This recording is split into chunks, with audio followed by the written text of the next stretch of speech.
What's up, Illini? I'm Peyton Wesner, and welcome back to ISN Now, the official podcast of Illini Sports Night. Episode 6 is here. I would make some number reference. Instead, I'm just going to say it. I must be doing something right to get to this point. Hey, I have to put myself over. No one else will. Speaking of putting over, I'm very excited for today's show because we are going to be talking about professional wrestling. Wait, don't click pause. Still there? Good. In a world absent of sports, there is only professional wrestling to watch in terms of live programming. Give me the next 20 minutes or so, and let's see if I can alter your perception, or at the very least, sway your preconceived notion of professional wrestling. It'll be a challenge, but I'm game like Triple H. Let's welcome in my guest who knows professional wrestling better than I. He's a University of Illinois graduate, finishing his degree in 2007, and since then, he's ventured down to the friendly confines of Fort Lauderdale, Florida, and laced up his wrestling boots. That's right, wrestling under the name Vinicious at Coastal Championship Wrestling. This man is a Brazilian destroyer and unstoppable inside the squared circle, and that man is Nelio Cuomo Costa. Nelio, I really appreciate your time today. How's it going? Man, that was an excellent introduction. I love it, and it's going great, man. It's nice and warm. Unfortunately, we're not allowed to really leave our homes too far, but still having some fun down here. There's a lot of things to do in Florida, but not at this time, as you're alluding to. There's so many different ways, different avenues to start this conversation. I definitely want to get into what you think makes wrestling special and how your promotion, CCW, is dealing with COVID-19. But I'm going to go off the board and ask, what is the most important thing your Chicago Bears need to do in the NFL draft this weekend? Man, it's great because, of course, they shored up a little bit of their bigger issues, on the offensive side. I do think that they need to get a power rush going. They need a runner. But honestly, they went and they got Nick Foles. So in terms of like where they are in the quarterback position, shore up some of those spots that you're going to need. You're going to need a little bit of help on the offensive line, and you need a little tools. Whether it's another power rusher or a receiver. They did get Jimmy Graham, but they cut the rest of their tight ends, so they probably need to go get a tight end. I wish we were just, as a Chicago Bears fan, we were just better positioned. 2 years ago we were so great, and now it looks like we're kind of in the midst of a potential rebuilding. But we will see. The defense is good, but the window is closing. So go and get some tools for the quarterback, I would say. It's funny we're talking about the draft because yesterday we posted an article on our Illini Sports Night website about who should be the pick in an all Fighting Illini hypothetical legends draft. We're talking all sports, all players available. You were on campus. All sports, okay. Yeah, you were on campus for the men's basketball NCAA National Championship game appearance in 2005. The football team was heading in the right direction before making the Rose Bowl in 2008, the year after you graduated. I'm going to put you on the spot. Who's the top 3 to 5 on your big board, and who would go number 1? I would imagine a couple Illinois alums and Bear greats come to mind for you. No, 100%. Number 1 would be Dick Butkus. I mean, probably the best middle linebacker of all time. Just such an amazing player. Changed the way that the game was played. And obviously a great name, but a great character as well. So number 1 would have to be, the greatest Illini football player of all time would be Butkus. Number 2, man, like you said, I'm so partial to that basketball team. So I would have to put like maybe Darren Williams. Number 2, Simeon Rice comes in there for sure, probably right away. And then of course Nick the Quick Man, Nick Anderson, Illini legend. And then just me personally, there's a lot of other potential picks, like Rashard Mendenhall, Juice Williams, of course, Kirk Kittner, like all great Illini. But me personally, D. Brown from Proviso East, obviously, he ranks up there as an Illini legend. But I personally knew him, played him in football. Wow. Played him hard in football, and then of course when I was here at U of I, he kind of invited me to some parties and got to know the basketball team a little bit because he knew me from before. So that was before he became a big star. But definitely D. Brown would have to be in there. I love him. What a great starting 5! What a great picks, and D. Brown closing it out. I'm going to go kind of off the board. The first pick for me has to be Meyers Leonard, Leonard is someone I feel gets easily forgotten in Fighting Illini history. If you look at Meyers Leonard's journey to Champaign in the NBA, you can say it shouldn't have happened. He grows up in Robinson, Illinois, Crawford County. Main employers are a Marathon plant and a Hershey chocolate factory. His father passes away when he's 6. He hits a 6-inch growth spurt his freshman year. He actually thought he was going to play baseball instead of basketball at Robinson High School. You could say the deck was stacked against him. Still, he leads Robinson to a state championship his senior year. He becomes a top prospect in the Big Ten for the NBA draft. He gets drafted with the 11th pick and is able to support his family, his mother. Underclassmen just don't go from the University of Illinois to the draft lottery, it seems. True. I mean, before Leonard in 2012, you mentioned Nick Anderson. He was the last in 89. A funny story, we all have those players we emulate in our backyard. I'm sure maybe for you, someone who grew up in Northern Illinois, probably Michael Jordan or Scottie Pippen comes to mind. For me, I would actually go with Meyers Leonard. My buddies would want to be LeBron James and Tracy McGrady or Kobe Bryant, but seeing what Leonard was doing in high school and then translates to college, to me, he was my hero, and also his brother, another hero who is in the U.S. Marines or was a part of the U.S. Marines. So to me, I got to go with Meyers Leonard. I know it's kind of out of right field, but hey, I got to try to combat the great lineup you have, right? Yeah, absolutely. No, it's true, though. But, of course, Leonard's a great pick either way, man. In terms of my others, I have to shout out James Augustine. He was a very important piece of that 2004-05 team. He was drafted by my hometown Orlando Magic. It was cool to watch him grab a couple minutes, even though it was for 2 NBA seasons. Speaking about non-revenue sports, to fill it out, Ali Bastinelli, a mid-blocker on the volleyball team, would be one of my top picks. She led Illinois to the Final Four in 2018. And maybe it's only suited that we're talking about professional wrestling. This would be amateur wrestling, but Isaiah Martinez, a 2-time NCAA champion at 157 pounds, a 4-time All-American. He has the best winning percentage of University of Illinois wrestling history, and getting his hand raised. Legend. Yeah, getting his hand raised happened over 97% of his bouts. So he goes up a weight class to 165 pounds for his junior and senior year, and I mean, he's probably the closest thing University of Illinois wrestling will ever get to a champ. I know Daniel Cormier and Amanda Nunes, MMA, it's a little different than amateur wrestling, but hey, it translates to me, and as you said, an all-time great. So I don't know. I think you may have me beat. We'll have to put it out there on social media, and be sure to vote at Illini Sports Night and at UI7ISN. Who has it better? Me or Nelio? We'll have to see. Well, I had more mainstream picks, but no, your picks were excellent, and then I wish I'd have thrown a wrestler on there too. I didn't even think about it. I'm dishonored without a wrestler. well, speaking about wrestling, let's talk about professional wrestling. If I were to ask you, someone who competes and manages Coastal Championship Wrestling, how would you describe professional wrestling to someone who has no prior knowledge?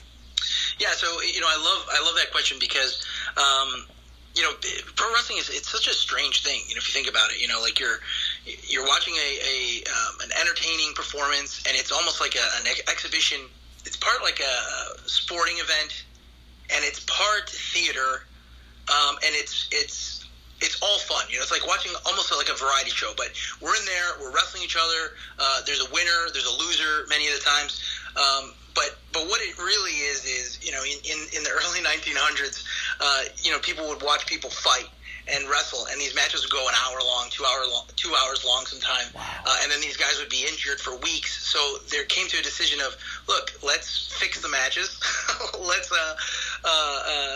decide the winner and the loser, and we can wrestle every night, and it can be wrapped up in a nice 20-minute package, and we can tell a story from beginning to end, and that's professional wrestling. And from there, it's been one of the most beloved sports entertainment mediums of all time. Early television needed professional wrestling. So, and now, 9 hours of primetime wrestling every week. So, professional wrestling sometimes gets a bad rap, but, I love it, and it's a sport. It is, absolutely. And you mentioned how back in the early days, people were getting hurt. You can see a modern example of that with the Brawl for All, and how that was a legitimate shoot, and people were getting hurt, and the talent were getting hurt, and then they would end up on the shelf where their career derailed completely. It's storytelling, and WWE superstar Xavier Woods of the New Day, I had to, he compares professional wrestling to modern-day Shakespeare. It's a great comparison, one which resonates with me personally, but for you, what makes professional wrestling so special? Man, it all started in 1991 when Hulk Hogan lost to The Undertaker at Survivor Series. and I was pretty young. I was like 3 or 4, something like that. And I was heartbroken. I couldn't believe it. Hulk Hogan had lost. And then they did the rematch at Tuesday in Texas, which led into Royal Rumble 92. And from that point on, I was hooked. From watching not just the matches, but just like the collective storylines, and to be able to kind of to follow these wrestlers, watch these matches. And I love sports. I love football. I love basketball. I was an amateur wrestler in high school. And I was a football player, and I love sports. But this type of pageantry, doing a promo, that's stuff that I wish we could have done, in Pop Warner football. Mm-hmm. I'd love to talk about, I went to East Leiden, so like the Leiden Bears. I'd love to go and cut a promo against my Pee-wee, opponents, but we weren't allowed to. We'd have to shake their hands and stuff. So I saw professional wrestling like, wow, you can, call someone a piece of trash, and then you fight them, and then maybe you win or maybe you lose. So that was so important to me that it's kind of morphed. Like MMA has morphed into professional wrestling. Conor McGregor is cutting wrestling promos. Masvidal is cutting wrestling promos. So that was like the pageantry of sports I'd never seen before. And then from then on, that's when I tell people, like, when did you become a wrestler? It's probably January 1992, because from that point on, I was just like suplexing my best friend. I was 5 years old, suplexing my best friends, clotheslines. Me and my cousin had like we created the 24/7 title. Me and him, we no matter where we were going to pin each other. We were going to wrestle each other, and make each other tap out from the age of 5, into the age of probably 15. So that was when professional wrestling. That's when I became a wrestler. Obviously, I was trained to become a wrestler years later, but that's really when I became a wrestler. That's so cool. I also had one of those early moments when I would have been 3, SummerSlam 2000, in the first ever TLC tables, ladders, and chairs match. And I also give a lot of credit to the storytelling that we see these days, whether it's in WWE, AEW, NXT for me, and the storytelling between Tommaso Ciampa and Johnny Gargano. Ciampa losing to Gargano in their cinematic match. It made me heartbroken. I was 22 years old, so maybe I have no excuse to be that heartbroken and that distraught. It's so, I think every professional wrestling fan has those early memories, and how this sports entertainment makes the audience feel a certain way. It's all about drawing emotion, it seems like. Yeah, 100%. You have an audience, and you want to tell the story to the audience. It's a little bit harder in independent wrestling. And at Coastal Championship Wrestling, we have 6 or 7 larger shows a year. We have some smaller shows, and we're working on doing more like episodic, storyline-driven television, because what's happening now, or web tapings, whatever you want to call it, what's happening now is the ability, like in 2020, the ability to run a storyline, like similar to, I love that Ciampa and Gargano storyline, that you can play out for an entire year through YouTube videos, through promos, through different matches that we can perform at our training facility, and then put them into our larger shows, in front of 700 people who are online watching our promos, that are watching these things that have taken place over 6 months. So we have had some stories that culminated, like, where the audience is going nuts, where they're completely invested, similar to Gargano and Ciampa, and that's when you get the best wrestling, because, I can go and I can have a great match, or can have a mediocre match, but if the story of the match, or if the fans are more invested in the match, then it's a completely different field. That's the magic of professional wrestling. And when you're 22 years old and you feel that emotion, then you know that you've got it. And when you're 50 years old, you should still feel that emotion. 60 years old, and then when you're 4, it's even easier, but you should absolutely feel those type of emotions. Speaking of Coastal Championship Wrestling, you're one of the top heels. You mentioned how you considered yourself a wrestler back when you were 4 or 5, but when did you start to get that training, and how did your amateur wrestling background from high school translate to professional wrestling? Man, that is it's a wonderful question. So, I was at a point where you're working. This is after college. You're working, and you're kind of in this like rut. You're going out with your friends. I was single at the time, trying to meet people. I was always in things I was always in sports, and you kind of go to that thing where you're not in sports anymore. So what's the use of working out? What's the use of running? What's the use of just to keep your body healthy? No, you want some sort of athletic test. So in Chicago, a couple of smaller promotions PCW, which doesn't even exist anymore. So I went there and I started to ask around, ask about being a professional wrestler. I didn't know if that's what I needed to do, and then it was kind of a long process to me of wanting to be in the business, but maybe not being a wrestler because I thought maybe I was too old. I also had two torn patella tendon from a football injury that ended what I thought was going to end my physical career. So then it was when I actually got in the ring, you start to bump, you start to move, and it felt great, and I was a natural because I had been backyard wrestling since I was probably 13. I shouldn't talk about that, but I was hitting people with chairs on in front of a camcorder. Wow. Through high school. In fact, we got in trouble for the football team because we would work matches, and also we would work boxing matches, and that actually we wouldn't work them. We would have our own little brawl for all on the football team, and we'd mess each other up, and our coaches had to cut that off. Mm-hmm. So I was always in the ring. I was always wanting to work, and then it's funny you mentioned amateur wrestling. In our high school in Franklin Park, there was a second wrestling room, and it was not connected to the school, and our coach gave us a key to come to the wrestling room, on Saturdays, on Sundays after hours, and it was a little offshoot building by the field house. And we were there all the time, and our coach thought we were wrestling. He thought we were, thought we were running drills, thought we were doing, freestyle, Greco-Roman. No, we were bumping on a wrestling gym mat and giving each other hip tosses and all that type of stuff. So in reality, I was always a wrestler, training. But once I did start to train, then man, it's just a lot of time of, paying your dues, losing, being the low guy, setting up the ring is incredibly important.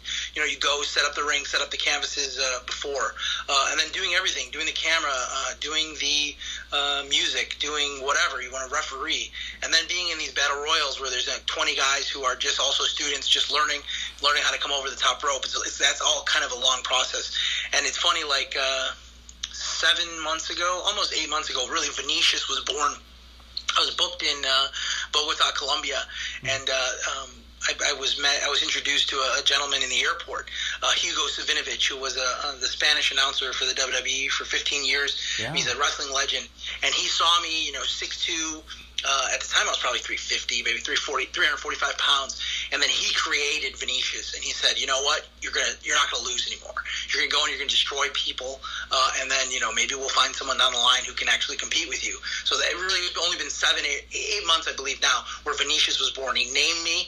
I am Brazilian. My family's Brilliant. He named me. He created the Brazilian Destroyer, and now going to Puerto Rico, Panama, obviously Colombia, Brazil, Chile. And then, of course, in South Florida, and just destroying people. And that's where Vinicious was really born.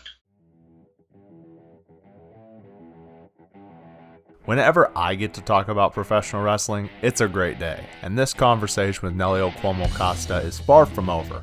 In part 2 on Tuesday, Nelio and I will discuss how he and Coastal Championship Wrestling are dealing with COVID-19. CCW has a training center.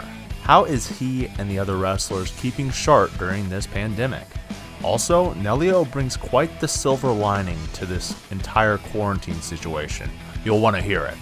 Don't miss out on following us on socials. You can keep up with me at PCWESNER at PC Wesner on Twitter. I talk a lot of professional wrestling. I talk a lot of mixed martial arts. Join the conversation. You want to see Vinicious destroy some guys? Yeah, check him out at Vinicious Fights. It's VINICIOUS Fights on Twitter. Who had the best Fighting Illini draft? There will be a poll up soon, so you can tell us. I support my Meyers Leonard pick at number 1. ML12 for life. It's Friday. You know what that means. No? You don't? Let me spell it out for you. Lookout weekend, here I come. You enjoy yours, and I'll enjoy mine. We'll see you back here, same place, same time.